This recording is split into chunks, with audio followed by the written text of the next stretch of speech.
Thank you, Scott. Good evening, everybody. Welcome. It's a pleasure to be here as always. I wanted to talk tonight a little bit about some of the ways that we use or rather misuse communication. A lot of you have heard me talk about DBT, dialectical behavioral therapy, which is a really a great set of skills, basically, as an adjunct kind of therapy, skill sets. And one of the things that DBT looks at is really effective interpersonal communication. And where this comes into play, mostly with sex and porn addiction, is in helping people build compassion and empathy. And that's, as we know, a problem with a lot of addicts, but especially a lot of sex and porn addicts, to kind of learn how to move beyond what we call cognitive empathy, which is like understanding what I should say, to really feeling it when I say something. And that means really developing my own emotional, my emotional interior, if you will, so I can feel stuff to relate to what someone else is feeling. But what I want to talk about tonight, when DBT looks at this effective interpersonal communication, they start out by looking at certain kinds of things that we sometimes do that are not very helpful, that get in the way of that effective communication with people we care about a lot. And they've classified them into 8 different ways of old habits that we talk about. And they talk about these as the aggressive kind. And I wanted to kind of break them down because so often, especially partners, have the experience when there's a lot of gaslighting going on, or just lies or deception or minimizing or rationalizing. It's just people, I think, get so kind of shocked and offended and numb and confused by those statements. I think it's sometimes helpful to kind of break down, as DBT does, some of the categories of some of those misdirection, I guess you'd call them, in terms of communication. So I want to talk about those tonight. And I often try to focus on like skills or solutions. And I think by identifying these, kind of the wrong way to do stuff, it actually will help people kind of identify them when they see them and understand what's going on. Because if we can classify these communications, it's really helpful. So they classify these all as kind of what they call aggressive kinds of old habits that we learn, basically. And remember, any habit that any of us have, whether we're an addict or not, usually is formed early on. And oftentimes, if we have adverse conditions in our home, whether it's an active addict as a parent, or anxiety or depression, or there's all kinds of factors that can go into it, abuse, then we develop different skill sets that help defend us and basically literally help us survive sometimes those adverse experiences. The problem is when we grow up and get involved with other people and relationships, those skill sets don't work very well. And so these are some of those 8 categories they talk about. And I have examples for each one too, just to kind of give you a sense of them. So the first one they talk about is basically discounting, meaning when I discount that your needs are not important. And this is in a conversation with 2 people, right? Your needs aren't important, your needs are not legitimate, your needs aren't valid, right? It's a way of kind of dehumanizing the partner's needs or concerns when we're in dialogue. So an example of that would be like, why should I jump up to meet your needs when you don't help me out? It's the kind of saying your needs aren't valid because you don't really meet my my threshold of taking care of me when I need it. The second one they talk about is withdrawing or abandoning. And you'll get the flavor of these emotional things that I think a lot of addicts do when they're being defensive, right? But the second one is abandoning, do what I want or I'm going to leave you, either emotionally or physically, right? And many people, and many partners especially, who've gone through some bit of trauma already, will give up a good many of their needs in order to preserve that connection, even if it's an uncomfortable one, if it's a negative one. We see this with kids as well. Kids who are abused emotionally, physically, it doesn't matter. They're reluctant to make any changes because they need that relationship. And in many ways, a partner who's experiencing an active addiction in their lives will often also sacrifice a lot of their needs, or they'll minimize or set aside their own needs in order to preserve that relationship. So that's just an important thing to do to avoid being abandoned. And of course, that just prolongs the agony, if you will. The third one they talk about is threatening to do what I want or I'll hurt you. And by that, I think oftentimes we really just get by getting angry, getting kind of explosive, using intimidation, if you will, often emotional intimidation, sometimes physical intimidation, but sometimes even self-destructive behavior. So if you don't do this, I'm going to kill myself, or I'm going to, and this is where a lot of victimization you'll hear running through all of these. But well, I'm going to kill myself, and you'll have a happier life without me, kind of thing. Just I'll just go away. I'll withdraw totally from you, and that's that threat. Threatening to do what I want or hurt you, right? Ask for your help. I just did that one. Blaming, and this is another we often hear in the questions almost every week. I think there's some partner writes in about blaming behavior and not understanding, although their partner may say they're in total recovery, they're seeing a lot of these behaviors that I'm talking about tonight. So blaming whatever the problem is on the other person, right? Just deflecting total responsibility for it in a way that's not very helpful. One example I came up with, the reason we're struggling with our credit card payments is that you're always spending too much money on things we don't need, right? Just deflecting it right back to the other person and blaming, or, we'd have more sex if you'd lose 20 pounds, or, all this stuff that we hear that's so hurtful to people, obviously. And it's just a total way to remove the responsibility from the addict.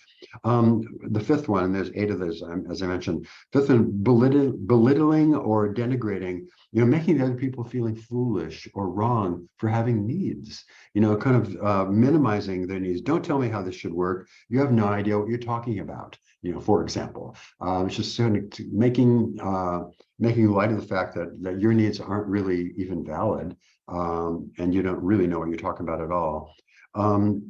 Sixth one, guilt tripping.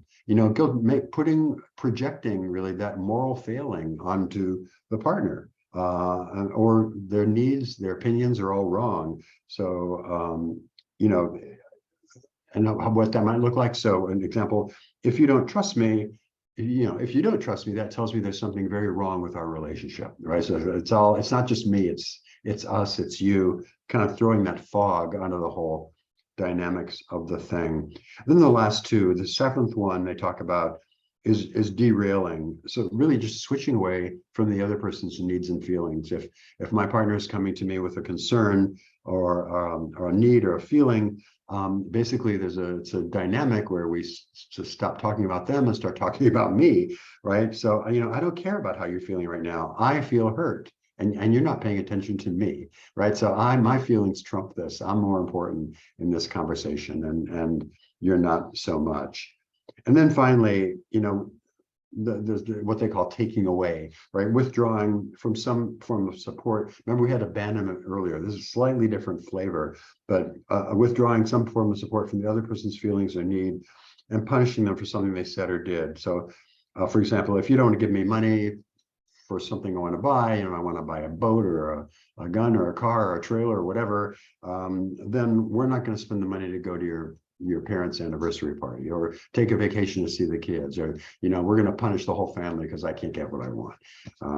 So these are, as I say, I usually try to do the solutions, but I have really found it helpful for partners especially, but also for addicts to kind of, when these things come out of their mouth, to be able to kind of classify them and name them, and it helps people start to understand them and identify them when they happen.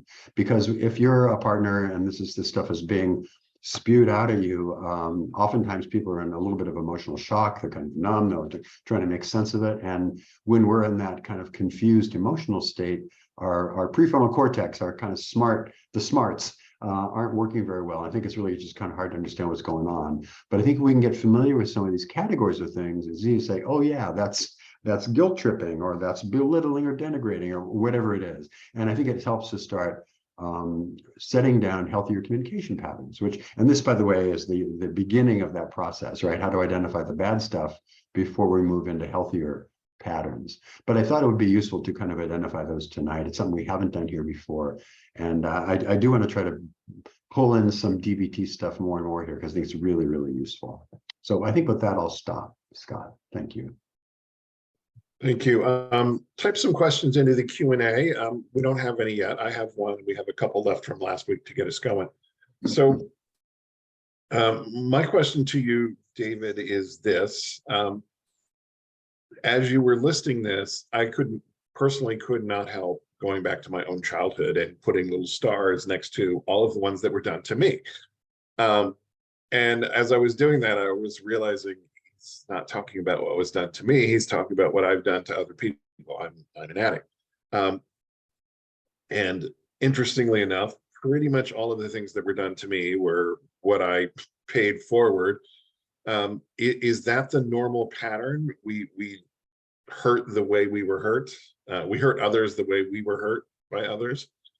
I think sadly, I think that's true. And I say sadly because you'd think it was obvious to us what was going on, and we would try to avoid that in the future. But there's that kind of old overused slogan about growing up and we become our parents despite our best efforts sometimes. But I think, yeah, those kind of they're literally ways of survival emotionally in really adverse circumstances. We learn them, they get ingrained, and very often we learn them because that's what's going on in the home, right? And we kind of pick it up and carry it on. Those are passed on from one generation to the next. A couple of points we often make with clients when they come into Seeking Integrity to the program in LA is that they're doing an incredible gift for their family, because if they can get recovery down, they're interrupting the cycle of intergenerational crap that kind of slides downhill from one generation to the next to the next to the next. And this dysfunction really is learned, and it's deeply ingrained, and we will pass it on to our kids if we don't learn some other way of doing and being. And so I think that's another reason to kind of identify the kind of the wrong way to do it and pass it on. But yes, you're absolutely right. We learn these. In fact, I think a lot of healing, at least in my own case, when having a father who had a lot of issues with, but after a lot of program and therapy, I realized, he was also wounded, and that really helped me kind of come to terms and improve that relationship, because I realized he was kind of the same as me, and he was struggling with his own demons just like I was, but he didn't have the help or the resources or 12-step program or anything. So yeah, that's a very long way of answering your question, but yeah, we learn these and we pass them on. Yeah, thank you. Yeah, because I knew what we were discussing was the things I did as an adult, which I did do most. I marked 5 of them that I did, but at the same time, I was marking those 5 were done to me, like repeatedly. So yeah, and I couldn't help but going there. So thank you for validating that. Yeah, that's kind of normal. Okay, let's go to the questions left from last week. I promised we'd get to them today. So the first one is, how can a betrayed partner heal when the sex addict is not in good recovery? Boy, that's such a great question, because I think it's natural to just assume that my well-being as a partner, I'm speaking as a partner here, my well-being and emotional stability and sanity at some point is entirely dependent on this other person and what they do or don't do. And it's extremely difficult if you're trying to be in a relationship with someone who is half stepping back into program or into recovery or doing some of the things we talked about, right? They're going to meetings, they may be going to therapy, but they're blaming and they're belittling and they're threatening and all this other stuff that really are all these red flags that are indicative of something's not quite right. So I guess ultimately the short answer to this question, I think, would be boundaries. It's really important for the partner to know, okay, what can I live with and what is not going to be tolerable for me, and to really figure that out, or recalling that boundaries are to protect us, right? It's not for the other person, it's for us. But then the thing about boundaries, if we set a boundary, we have to be willing to follow through on it. But it may be that just some behavior is just not acceptable, and won't be, and that can be a boundary that can be laid down. And a lot of people, I think a lot of partners particularly, but a lot of people in general have trouble kind of identifying at a gut level, is this boundary appropriate or not? Do I have a right to have this boundary? And I think we question that. And so I think that boundary planning, boundary formation is a great thing to talk about with other people, with your CSAT therapist, with your sponsors, with your friends, with your support network, and get some other opinions on it. But because I think left to our own devices, again, speaking as a partner, we'll tend to kind of sell ourselves short and put up with stuff that probably just prolongs the misery, if you will. But I think, to answer your question in short, yeah, it's really hard if somebody is not really fully committed to the recovery process to kind of try to get some stability in your emotional life. It's really almost impossible, I'd say. Yeah.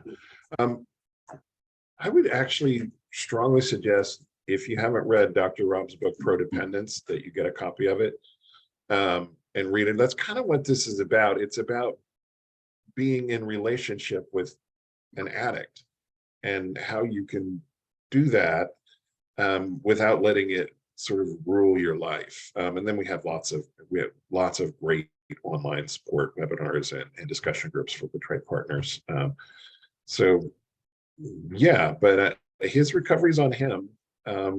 Your choice to heal is on you. So you can do it, whether he does or not. But you may end up with boundaries that say, I can't be with you anymore because you're not making changes and I'm getting better.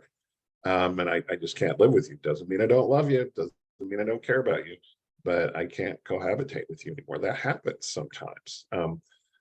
Other times, the addict will eventually come along and things do get better. So, and there's another maybe kind of option in there too that fits along with that, but that's the idea of a therapeutic separation. Sometimes where there's a lot of dysfunction or semi or active addiction in a household, it's really hard to kind of make progress. And so there can be a designated time where people, usually the addict, moves out, right? And for 3 months or very often we'll have people coming through our program in Los Angeles who their partners say, you can't come back until we have that full disclosure, till I know what I'm dealing with, right? And which is a fair enough statement. But the idea is that with the therapeutic disclosure, it's not just time apart, it's having goals to use that time apart. How can we not be reacting to each other and triggering each other in the same household all the time?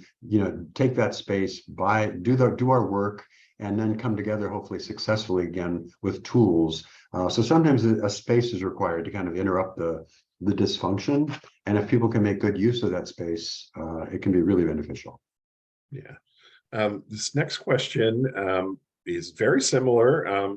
It's kind of the long version of it. My sex addict, porn addict husband is unable to provide empathy, tolerate my pain, or accept my feelings without correcting them. Love that bit. Addicts do that. He continues to keep secrets, not be honest or transparent. Then I discover the reality further down the line.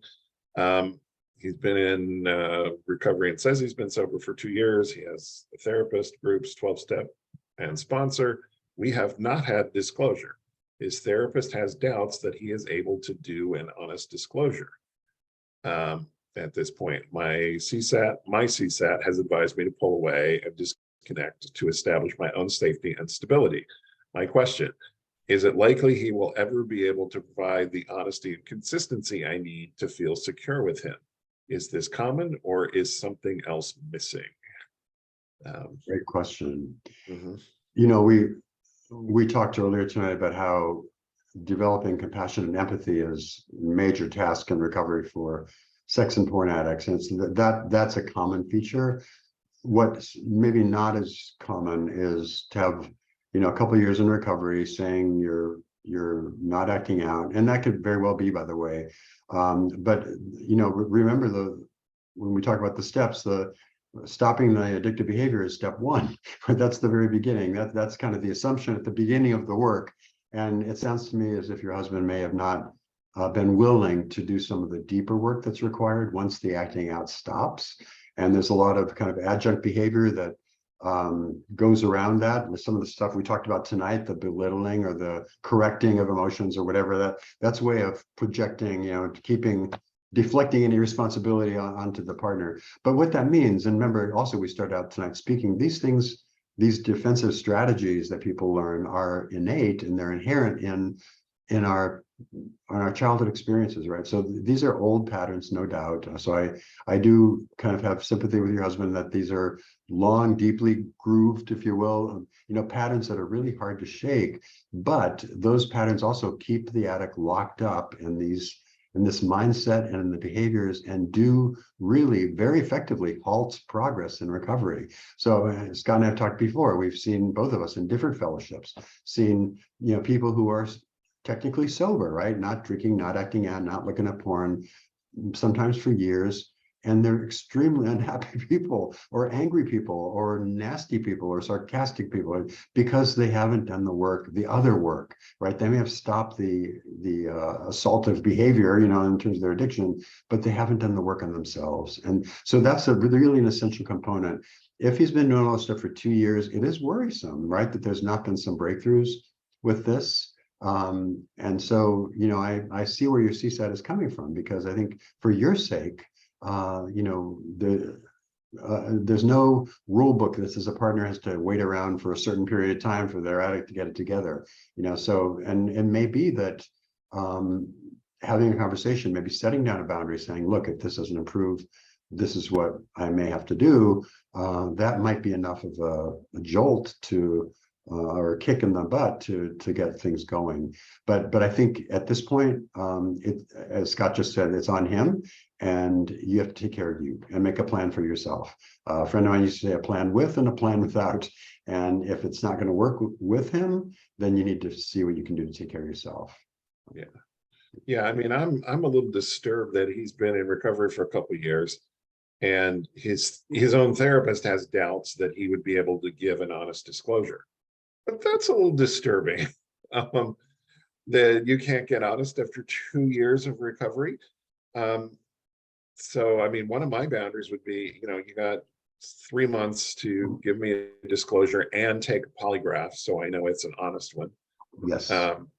And, if you can't do that, yeah, I mean, you're going to have to set some other boundaries. But is a gentleman like this, I'm assuming it's a male addict. I think she said husband in here somewhere. And I think it's a she who said, anyway, whatever. I'm assuming things. Is this a candidate for inpatient treatment? Is this the kind of person who sometimes needs a rehab to help break through? Yeah, I mean, there's a couple of things crossed my mind when the question was being read. One, that very often we do see people coming to residential treatment who are stuck or have been trying to do this for a period of time, or just can't seem to get out of their own way. And there is a lot of the intensity and the safety, I think, of a residential treatment program like Seeking Integrity can really present at least an opportunity for the person to do the work, right? And there's other addicts there. There's a lot of therapists. There's other kinds of things we do programmatically that kind of help break through some of that denial and resistance. So yeah, I think increasing the level of care is one thing I would try before throwing in the towel and saying, I can't do this anymore. The other thing that occurred to me, there are people that are, as the big book says, constitutionally incapable of getting this. And it may be that he is, incapable of being honest. And I think that's a lot of people kind of say that, and it's not really true. It's kind of a cop-out, but there are some people for whom that's true. And so his therapist might be able to shed some light on that. I'm not sure where his therapist is coming by saying that, but maybe he has some insight into that aspect. But at least I would consider talking about maybe upping the level of care to a more intensive period of care for a while, a couple weeks, 3 weeks, to see if that makes a difference. Yeah. Thank you. Next one here. My porn addict husband used to save pictures of my family members to fantasize about and masturbate to. Some of the pictures he manipulated so they would be naked. So, cut and pasting heads onto naked bodies, I assume. I can't not see the images of my cousins. I stopped talking to them because when I see them, I just see the manipulated images and I feel hurt, anxious, triggered, and mad. I don't blame you. How do I get over this? Because I really miss my cousins. Wow, this is a tough situation to be in. David, thoughts? Man, it's a terrible situation. This is a behavior that we've seen for a while, right? With the cutting and pasting. Now with deep fakes, they can know all kinds of stuff, and we've had clients come through our program that have manipulated images like that and used them.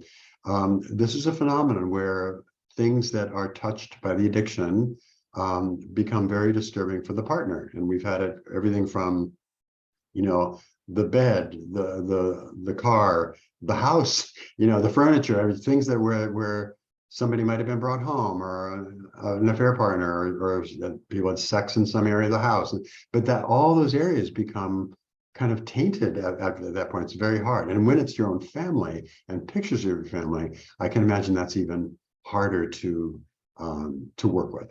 And so a couple of things. I think hopefully your addict partner has made some progress in that and has had some remorse and those sorts of things. And I don't know of a specific protocol for treating what you're describing, but what I would do as a therapist is probably try to do some EMDR. I would do some trauma therapy around your response to those images and what happened, and see if you can kind of desensitize yourself to those thoughts and triggers in a way that you can once again enjoy your family the way you should be able to. So to me, that's a trauma response. And so I would try to use some kind of trauma methodology to help decouple the traumatic response from that incident. That kind of therapy does, just like it does with any trauma, it doesn't necessarily mean that you won't remember the incident, but when you remember it, you're not going to have that emotional, like, oh my God. So that's one thing to try. If you're in therapy, I hope you are getting support. Talk to your therapist about options for that, because I think that's kind of a specialized thing. We see it a lot in sex addiction, but when you have images of your family, and that's kind of particularly cruel to me, because when we're in crisis and when we need the support, often it's families that we turn to, right? And so in a way, you've been cut off from potential sources of support for yourself, and that's not okay. So I would talk to your therapist about what could be done. But if it were me, I would try some EMDR or some other kind of trauma intervention. I think there could be some good things done with that. Yeah, Dr. Robin in Out of the Doghouse, in elsewhere too, but Out of the Doghouse, this is covered pretty thoroughly. The betrayal involved with infidelity can layer with other betrayal. And one of the things is, if your sex addict cheated with your best friend, that's an extra layer of betrayal. First of all, your best friend also betrayed you. Second of all, your support network has been taken away. With cousins here, I mean, this is, family is it's an extra level of betrayal. At least, your cousins didn't betray you. They would probably be appalled to find out what happened.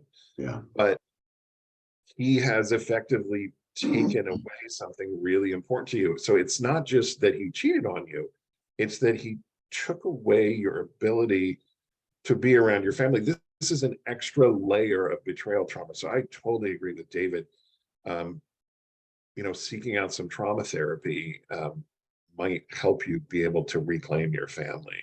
And that seems like it would absolutely be worth the effort and expense. So, okay, let's jump into this week's questions. Thank you for the different types of communication. I was triggered, me too, when you talked on the communication style that someone's needs are put aside. Yes, that was one of mine too, by the way. I'm confused as the betrayed spouse. Therapy has taught me that the unfaithful person to set aside their needs in the beginning, because the betrayed partner is essentially shriveled on, or the unfaithful person should set aside their own needs in the beginning, because the betrayed partner is essentially shriveled up on the ground. It is not about the unfaithfulness at the beginning. Their needs will bubble to the top. Can you comment on this, as well as reasonable time? Not entirely sure what all of that is, but we know that addicts will shove the betrayed partner's needs to the side, and why can't you see, I've been sober for 2 weeks, you should pat me on the back and take me to bed. And meanwhile, the betrayed partner is in pain. How do we handle the addict's needs versus the betrayed partner's needs? Who's have priority in the beginning? When does it shift to they both have priority? I think that's the question. Yeah, and it's a good one, because it's a really kind of on the ground practical question, right? Of how this works in real time. when we are planning discharge for our clients seeking integrity, we go over a discharge planning process with the spouse. And when I'm carrying a caseload, as I am now, I'll take my clients and we'll have a Zoom session with the wife or husband or whoever the partner is to talk about, okay, what's going to happen when the addict comes home. And part of that is about enlisting boundaries from the partner in terms of what's going to help them feel safe at an emotional level, and sometimes a physical level too, but really that emotional safety. And in those conversations, I almost always, if not always, the scientist in me says 99%, but I probably always defer to the partner's needs, right? Because though in my mind, in the beginning, it's the partner that has really experienced the trauma, the betrayal trauma, the emotional upset, the disruption, in many cases, the responsibility for the household and the kids and everything else has fallen on them as well, right? While the addict is out doing their thing, or later in treatment, getting all the support from an addict's, the partner's point of view. Sometimes they feel the addict isn't there getting all the help and they're not, which is true in many cases. So all that said, I think in the beginning, at least I, weighted heavily toward the needs of the partner, the betrayed partner, because I think their needs are very important. They often have difficulty expressing them or validating them, and the addict has no sense, even when there's, and by the way, I think very often at that point, at least after some time in treatment on the way home, the addict is really well intended, right? They're trying to do the right thing in many cases, but they still, despite that good intention, have no good sense of what is appropriate and what's not. And so we have to kind of lay out boundaries and needs really clearly, to the point of like, you're going to, can they come home? Well, if they can't come, they sleeping in your room, they sleep in another room in the basement, or, down to the point of like, what about hugs? What about a friendly, that all those kind of things that different partners have reactions to, right? So I think to really take care of that and really default to the partner's needs in the beginning. That said, I think we have had cases where the addict in early recovery, and most addicts will feel a whole lot of shame and very often feel that they have no needs at all. And I think, and as I say, I like to defer to the partner's needs, but I also think there has to be eventually a balance and a good, I need to have the time to go to my meetings. I need, time to talk to my sponsor, and sometimes that's time away from the family. And we think about recovery as, okay, that addiction phase is over. Now we can all be together again. Here the addict is leaving to go to meetings or whatever. So there are times when the addict has needs as well. And I think that is best handled because I think neither party in the beginning has a good sense of what's appropriate and what's not. And they just know that they're hurting, they have needs. Really enlist the help of your CSAT or CSATs or couples counselor who can really help you balance out those needs. But I think there is, in the beginning, I think if we were to take a zoom back and look at the flow in the beginning, I think I would default toward the partner's needs at the expense of the addict, if you will. But over time, I think there has to be some negotiation and dialogue coming back in and coming back online. And with those needs, by the way, comes responsibilities. If the addict is going to be part of the household, they have to show up and do things and get back in gear. And I think that's also open for negotiation. But I don't think I would try to suppress your needs or lay them aside at all. I think any need is important to express and verbalize. It's just, how do we as a couple, if we're really trying to work on this thing, how do we manage that? What do we do? How do we handle that? But I think that's where daily check-ins are also important to just, so things don't build up. You can express a need and express your opinion on it back without things getting out of control into a resentment or some kind of acting out behavior or a trigger or an excuse to act out. So yeah, I think just in the beginning, I think the partner has the priority in terms of their needs. And then over time, hopefully that'll kind of balance out. Yeah, thank you. Next question here. Hi, can you please explain different triggers? Also, what is the meaning of edging? Can you please explain in detail? I'm going to pop a link into the chat feature for an article that I wrote on edging, because there's a couple different meanings. And I'm going to let David take the triggers part of it to get us started. Okay, cool. Triggers. I'm so impressed, Scott. You can always just pop up with these links. I can't multitask enough to find them and I enter was them doing it while and you were talk at the talking. same time. So yeah, so actually both of these things, the idea of triggers and edging in my mind have to do with dopamine, right? Dopamine is that neurotransmitter that makes things so appealing. It helps us get into this preoccupation phase, and it really is what is the high of an addictive endeavor. And so when we look at triggers, triggers are things that we've learned based on experience that these are things that either enhance my high from whatever my addictive behaviors are, or they can be triggers that lead me toward that. And so and by the way, with dopamine, triggers can be all kinds of things. It can be people, it can be places, it can be days, times of day. For Friday night for a chemsex user is a big trigger because that's party time, right? And the end of the workday for a lot of sex addicts, if they're going to go to a strip club after work at 4 o'clock, they start getting a little bit, preoccupied. So time can be at places, people, things, feelings, sensations. If my stomach starts to churn out of anxiety, maybe that's a trigger to act out in some way. So it can be anything. And the problem with these strong intensity addictions like porn, sex, amphetamines, they kick in so much dopamine that the triggers are very strong and they're very universal. So everything can become a possible trigger. So that cues and triggers, and I kind of use them interchangeably, sometimes they're slightly different, but they're basically these indicators that kind of are distracting me and pulling me toward the addictive behavior. Likewise, and I'll have Scott talk about edging in a second. My take on edging, as I see it mostly, is when a sex or porn addict, is engaged in that, looking at porn, say, or acting out or fantasizing in that preoccupation, that's when we get the most dopamine flow. Once we have an orgasm, that whole biochemistry changes and the dopamine kind of lessens and other things kick in. But so edging really is almost delaying the orgasm and enjoying that ride, if you will, on the dopamine. So Scott, take it away. Yeah, triggers are catalysts that cause us to slide into fantasy, that cause us to start the escapist process of our addiction. That's what a trigger is. They can be internal, external feelings, usually are the real triggers, I think.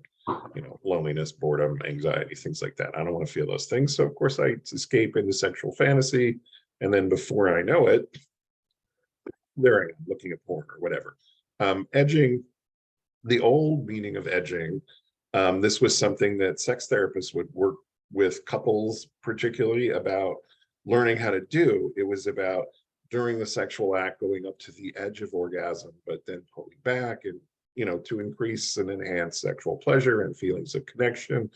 And it was viewed as a really good thing.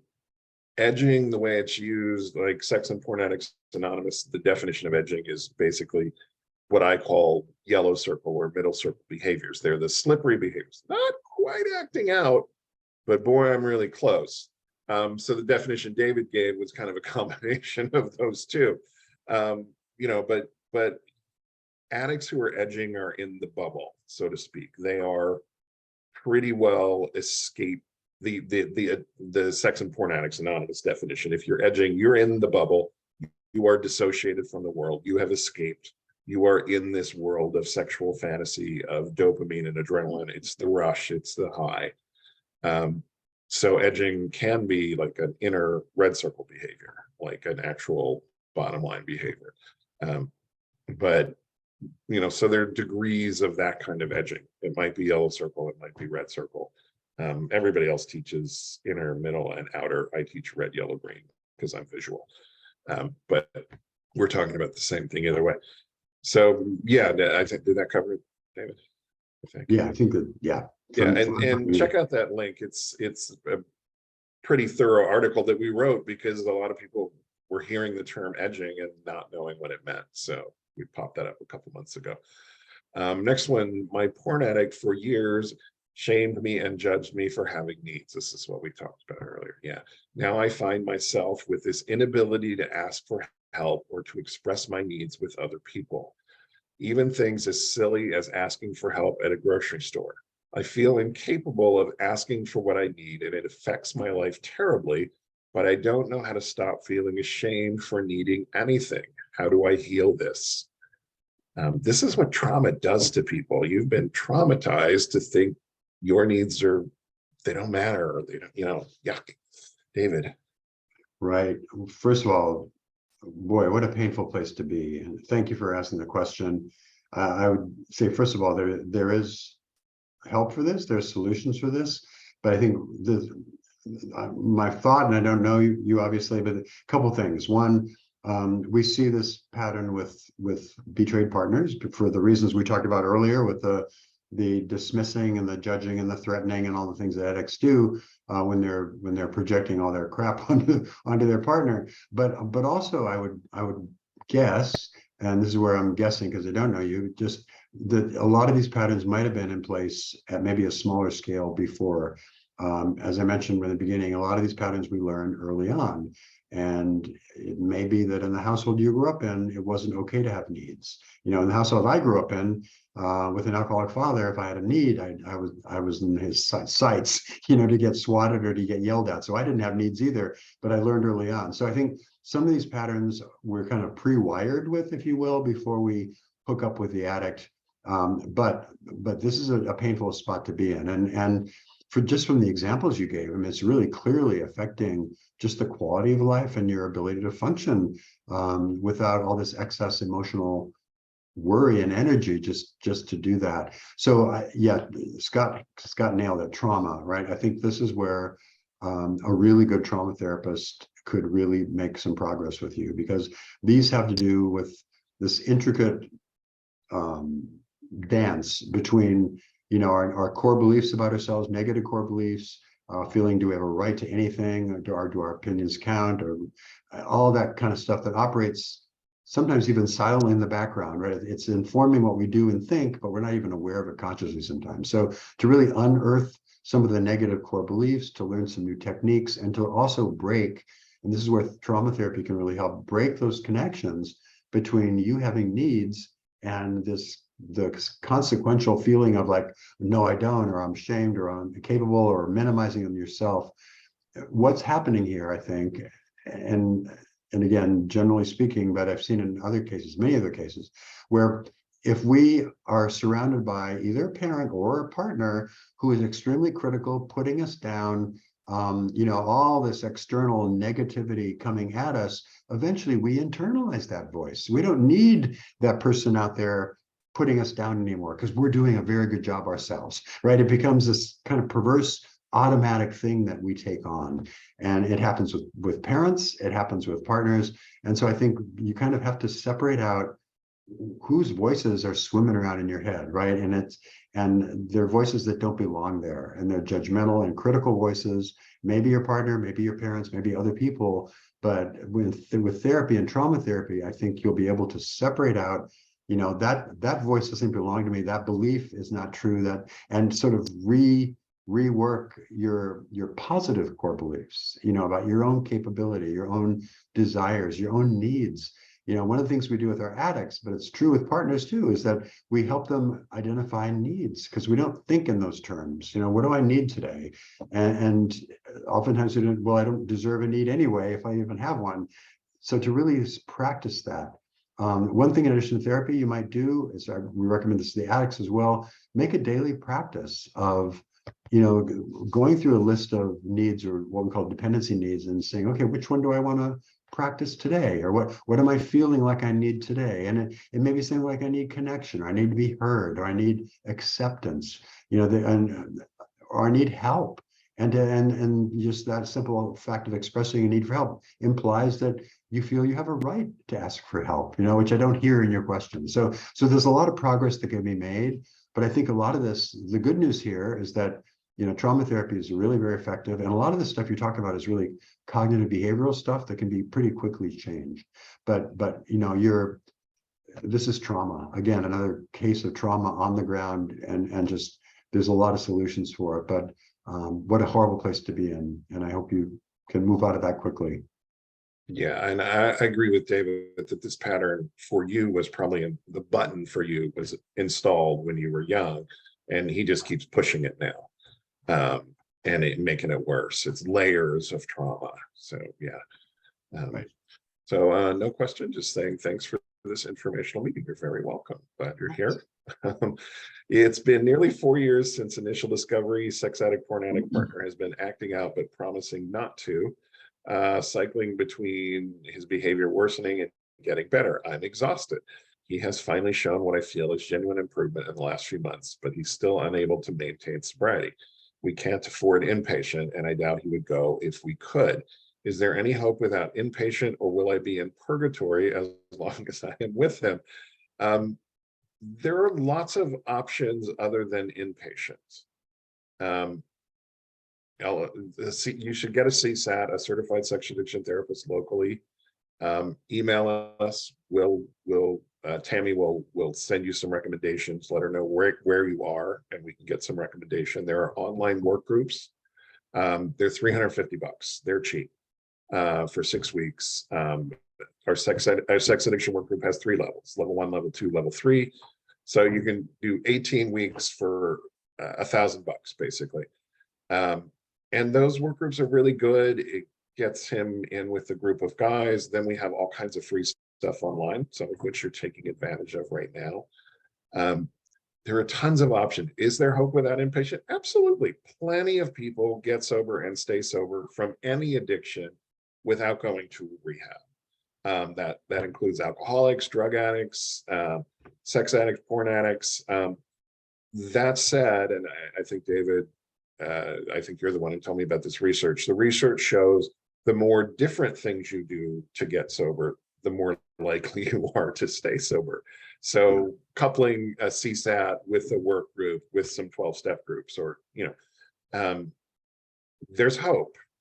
But he's going to have to step up his game one way or another. David, thoughts? I just kind of took that one away from you. No, I really agree with everything you said. I think it's all valid and accurate. It's really what I would say as well. I think just the only thing I would add to the list that Scott gave you is sometimes there is what we call an intensive outpatient program, meaning it's not residential. It's you could go to a group, 3 times a week with the therapist, sometimes individual sessions and so on. It provides structure that can really be useful. And the other thing that sometimes we see, if your therapist offers it, in addition to individual therapy, to do a therapeutic group. 12-step is really essential, I think. But remember, 12-step is not therapy. And by the way, our work groups are also they're educational. They're not therapy either. Not therapy. That's one important distinction. But those, any kind of structure like that, because I think what you're looking for is, first of all, the structure. You're looking for the accountability that comes with a therapist or with a group or with a sponsor or kind of other people. So it's not just the one person doing it themselves, and it's not just you on the person's back, saying do this or that or being affected by it, but other people get involved. So I think spreading it around, doing it, I did not go to treatment myself. When I got sober, there were very few treatment options, and I couldn't afford it, and I just gutted my way through it. So people do it. It's probably easier to go to treatment. I do think treatment saves people a lot of time, which can actually save money as well, but it's not a necessary thing. And it's not okay for you to continue to live in this kind of purgatory of half recovery. That's not, and I know sometimes we can set up a dialogue where, well, I can't afford treatment, so this is as best as we can do. No, that's not true. Scott named a whole bunch of options. And I think just to really try other stuff and more stuff and accountable stuff is the way. So I think there's no excuses here. If somebody wants recovery, they're going to get recovery. And part of it is just the motivation to get there. That's really important. And when we started Seeking Integrity, we talked about this. We said not everyone can afford inpatient treatment. We have to offer more. And this is why we have all this free stuff and all this low-cost stuff, because not everybody can afford treatment. And we don't want those people left out in the cold. And I'm proud of our company for making this important. I don't know any other rehab that does this the way we do it. I mean, how many groups do we have online on section? It's like 30 groups or something, right? A week that Yeah. are So free. So yeah. Anyway, little self pat on the back there. My husband is in the early stages of recovery. He supposedly has stopped the major acting out behaviors like prostitutes, massage parlors, sex workers, porn, masturbation, etc. And he has made some big changes like changing his phone number, deleting social media, etc. Good. I have a big reason for struggle, or I believe a big reason for struggle is that there are so many negative influences around him on a daily basis. He works in a male-dominated career, career filled with lots of toxic masculinity and cheating. Can he recover without quitting? David, we see this all the time with guys who come to treatment. They have these high stress, male dominated, old boy network jobs they make a lot of money and they get a lot of adrenaline from it, but can they get sober without quitting? Can this guy get sober without quitting? it's a really tough call, and I understand how disruptive it is to consider making a move from a career like that.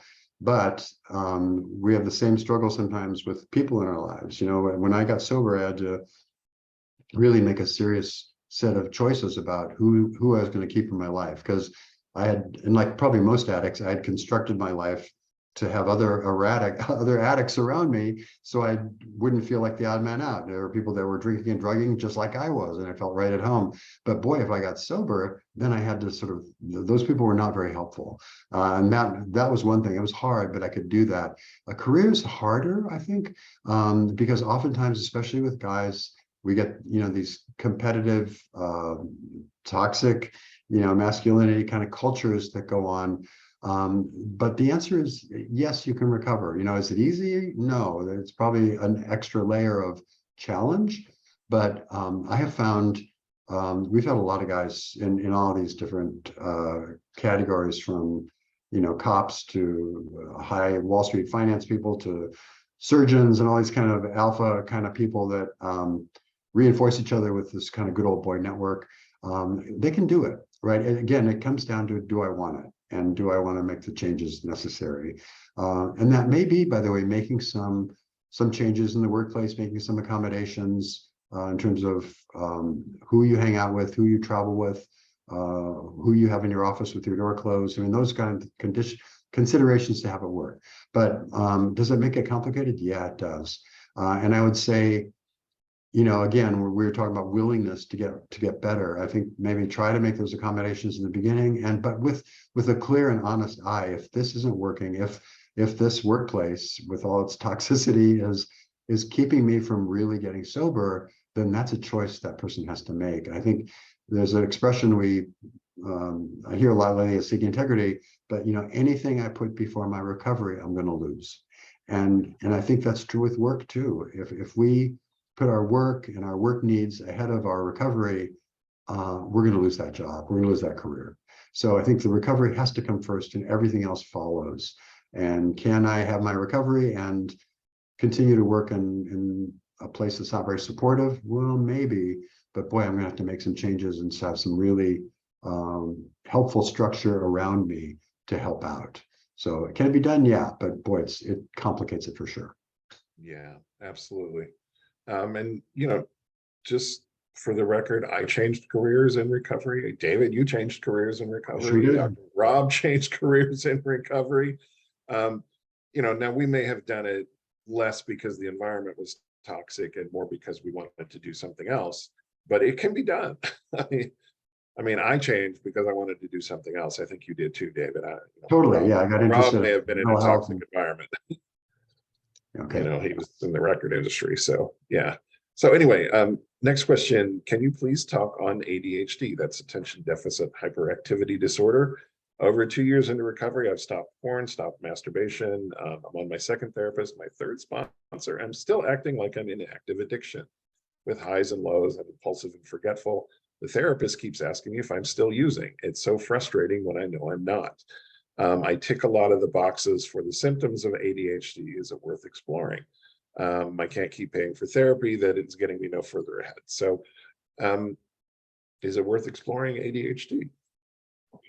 I mean, I think the answer is pretty clear just in your question, right? You're talking about the the good things you're doing, but really still struggling with a lot of these extreme symptoms that mimic active addiction. And so, you know, ADHD or ADD as well is a big issue. We know from just a lot of research with sex and porn addicts that there's up to a 20 and 30% correlation between sex addicts and porn addicts who also have ADHD. So it's a common issue. That's one that we see quite a bit. ADHD, well, first of all, there's a lot, I think it's overdiagnosed. I know money's a concern, but I think this would be really money well spent to pay for a really high quality consultation with a psychologist or a psychiatrist to talk about, do I have ADHD or not? You know, the internet is full of, you know, Dr. Google has all these assessment screening tools and stuff for ADHD.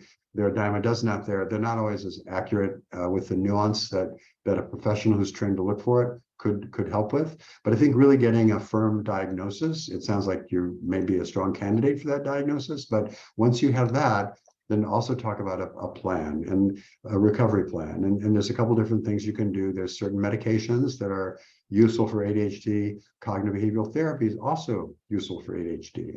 And like many things, the combination of the two, medicine and therapy, has the best outcomes. But you know, ADHD is pretty treatable once you diagnose it and can understand it.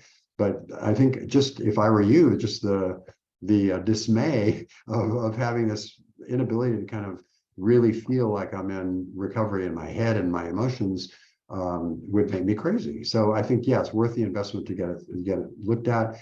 I will say this. One of the standard treatments for ADHD is amphetamines, and it can be very good. Now, amphetamines are notorious for being abused.